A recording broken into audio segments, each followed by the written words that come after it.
La amarga pasión de Cristo, según las visiones de Ana Catalina Emmerich. Audios de Unidos en el amor a Jesús. Jesús ante Herodes. El palacio del tetrarca Herodes estaba situado al norte de la plaza, en la parte nueva de la ciudad. No estaba lejos del de Pilatos, una escolta de soldados romanos, la mayor parte originarios de los países situados entre Italia y Suiza, se habían unido a la de los judíos, y los enemigos de Jesús, furiosos por los paseos que les hacían dar, no cesaban de ultrajar al Salvador y de maltratarlo. Herodes, habiendo recibido el aviso de Pilatos, estaba esperando en una sala grande, sentado sobre almohadones que formaban una especie de trono. Estaba rodeado por cortesanos y guerreros. El sumo sacerdote y los miembros del consejo entraron y se acercaron a él. Jesús se quedó en la puerta.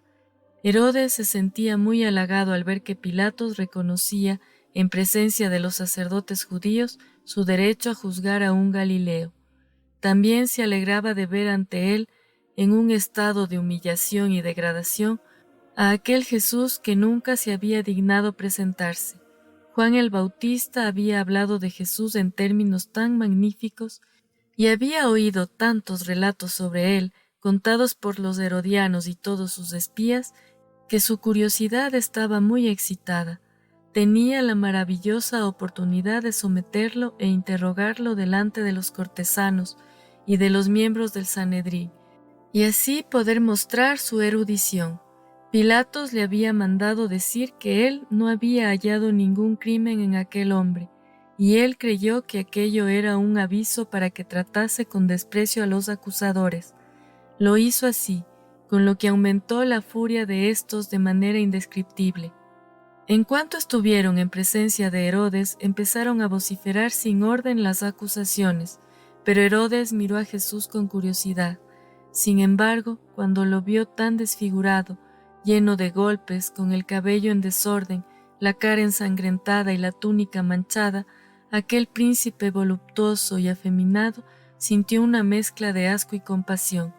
Pronunció el nombre de Dios, volvió la cara con repugnancia y dijo a los sacerdotes: «Lleváoslo y lavadlo. ¿Cómo podéis traer a mi presencia a un hombre tan sucio y tan lleno de heridas?». Los esbirros llevaron a Jesús al patio, cogieron agua en un cubo y lo limpiaron sin dejar de maltratarlo. Herodes reprendió a los sacerdotes por su crueldad, queriendo imitar la conducta de Pilatos, y les dijo: «Ya se ve que ha caído entre las manos de los carniceros, comenzáis las inmolaciones antes del tiempo». Los sacerdotes repetían con empeño sus quejas y sus acusaciones. Cuando volvieron a traer a Jesús ante él, Herodes, fingiendo compasión, mandó que le dieran al prisionero un vaso de vino para reparar sus fuerzas, pero Jesús negó con la cabeza y no quiso beber. Herodes habló con énfasis y largamente, repitió a Jesús todo lo que sabía de él, le hizo muchas preguntas y le pidió que obrara un prodigio. Jesús no respondía una palabra y se mantenía ante él con los ojos bajos, lo que irritó y desconcertó a Herodes. Sin embargo, no quiso exteriorizarlo y prosiguió con sus preguntas. Primero manifestó sorpresa y quiso ser persuasivo. «¿Cómo es posible que te traigan ante mí como a un criminal? He oído hablar mucho de ti. Sabes que me has ofendido en Tirsa, cuando has libertado sin mi permiso a los presos que yo tenía allí. Pero seguro lo hiciste con buena intención. Ahora que el gobernador romano te envía a mí para juzgarte, ¿qué tienes que responder a las cosas de que se te acusa? ¿Guardas silencio? Me han hablado mucho de la sabiduría de tus doctrinas. Quisiera oírte responder a tus acusaciones. ¿Qué dices? ¿Es verdad que eres el rey de los judíos? ¿Eres tú el Hijo de Dios? ¿Quién eres? Dicen que has hecho grandes milagros. Haz alguno delante de mí. Tu libertad depende de mí. ¿Es verdad que has dado la vista a los ciegos de nacimiento, resucitado a Lázaro de entre los muertos, dado de comer a millares de hombres con unos cuantos panes? ¿Por qué no respondes? Hazme caso, obra uno de tus prodigios, eso te será útil. Como Jesús continuaba callando, Herodes siguió hablando con más insistencia. ¿Quién eres tú? ¿Quién te dio ese poder? ¿Por qué lo has perdido ya? ¿Eres tú ese hombre cuyo nacimiento se cuenta de una manera maravillosa?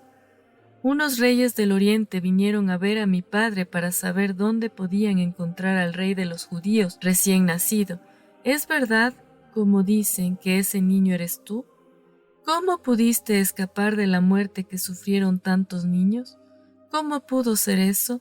¿Por qué han pasado tantos años sin que supiéramos de ti? Responde, ¿qué especie de rey eres tú? En verdad que no veo nada regio en ti. Dicen que hace poco te han conducido en triunfo hasta el templo. ¿Qué significa eso? Habla, pues, respóndeme. Toda esa retahíla de palabras no obtuvo ninguna respuesta de parte de Jesús. Luego me fue mostrado, y yo en realidad lo sabía, que Jesús no le habló porque estaba excomulgado a causa de su casamiento adúltero con Herodías, y por haber ordenado la muerte de Juan el Bautista. Anás y Caifás se aprovecharon del enfado que le causaba el silencio de Jesús y comenzaron otra vez sus acusaciones. Le dijeron que Jesús había tachado al propio Herodes de manera que durante años había trabajado mucho para derrocar a su familia, que había querido establecer una nueva religión y que había celebrado la Pascua a la víspera. Herodes, aunque irritado contra Jesús, no perdía nunca de vista sus proyectos políticos. No quería condenar a Jesús porque sentía ante él un terror secreto y tenía con frecuencia remordimientos por la muerte de Juan el Bautista. Además detestaba a los sacerdotes, que no habían querido excusar su adulterio y lo habían excluido de los sacrificios a causa de este pecado. Y sobre todo, no quería condenar a alguien a quien Pilatos había declarado inocente, y él quería devolverle la cortesía y mostrar deferencia hacia la decisión del gobernador romano en presencia del sumo sacerdote y los miembros del consejo.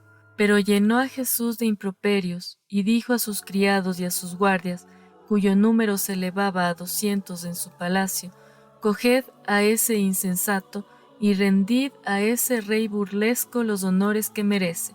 Es más bien un loco que un criminal. Condujeron al Salvador a un gran patio donde lo hicieron objeto de burla y escarnio. Este patio estaba entre las dos alas del palacio, y Herodes los miró algún tiempo desde lo alto de una azotea.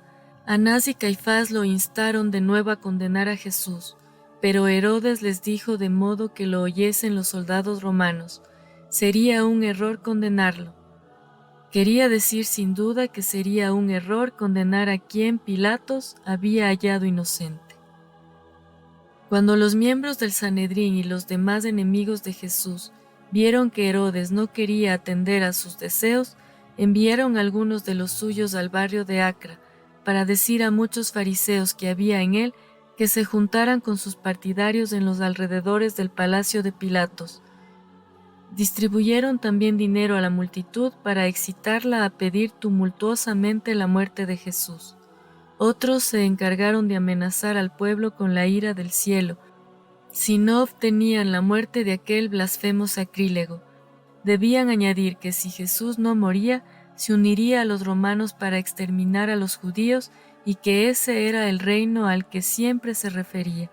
Además, debían hacer correr la voz de que Herodes lo había condenado, pero que era necesario que el pueblo se pronunciara, que se temía que, si se ponía en libertad a Jesús, sus partidarios turbarían la fiesta, y los romanos llevarían a cabo una cruel venganza contra los judíos.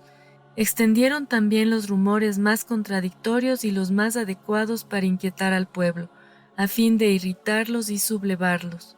Algunos de ellos, mientras tanto, daban dinero a los soldados de Herodes, para que maltratasen a Jesús hasta la muerte, pues deseaban que perdiese la vida antes de que Pilatos le concediese la libertad. Mientras los fariseos estaban ocupados en estos asuntos, nuestro Salvador sufría los suplicios para los que los soldados de Herodes habían sido comprados. Estos lo empujaron en el patio, y uno de ellos trajo un gran saco blanco que estaba en el cuarto del portero y que había contenido algodón. Le hicieron un agujero con una espada y entre grandes risotadas se lo echaron a Jesús sobre la cabeza. Otro soldado trajo un pedazo de tela colorada y se la pusieron al cuello. Entonces se inclinaban delante de él, lo empujaban, lo injuriaban, lo escupían, le pegaban porque no había querido responder a su rey. Le dedicaban 1000 saludos irrisorios, le arrojaban lodo, tiraban de él como para hacerlo danzar. Habiéndole tirado al suelo, lo arrastraron hasta un arroyo que rodeaba el patio de modo que su sagrada cabeza daba contra las columnas y los ángulos de las paredes. Después lo levantaron y comenzaron otra vez los insultos. Había cerca de 200 criados y soldados de Herodes, y cada uno se quería distinguir inventando algún nuevo ultraje para Jesús. Algunos estaban pagados por los enemigos de nuestro Señor específicamente para darle golpes en la cabeza. Jesús los miraba con un sentimiento de compasión. El dolor le arrancaba suspiros y gemidos, pero estos eran utilizados por ellos para burlarse más y nadie tenía piedad de él, de su cabeza ensangrentada. 3 veces lo vi caer bajo los golpes, pero vi también ángeles que le ungían la cabeza, y me fue revelado que sin este socorro del cielo, los golpes que le daban hubieran sido mortales. Los filisteos que atormentaron al pobre ciego Sansón en la cárcel de Gaza eran menos violentos y menos crueles que aquellos hombres. El tiempo apremiaba, los sacerdotes tenían que ir al templo, y cuando supieron que allí todo estaba dispuesto como lo habían mandado, pidieron otra vez a Herodes que condenara a Jesús, pero éste, sordo a sus peticiones, seguía fiel a sus ideas relativas a Pilatos, y le devolvió a nuestro Señor cubierto de su vestido de escarnio.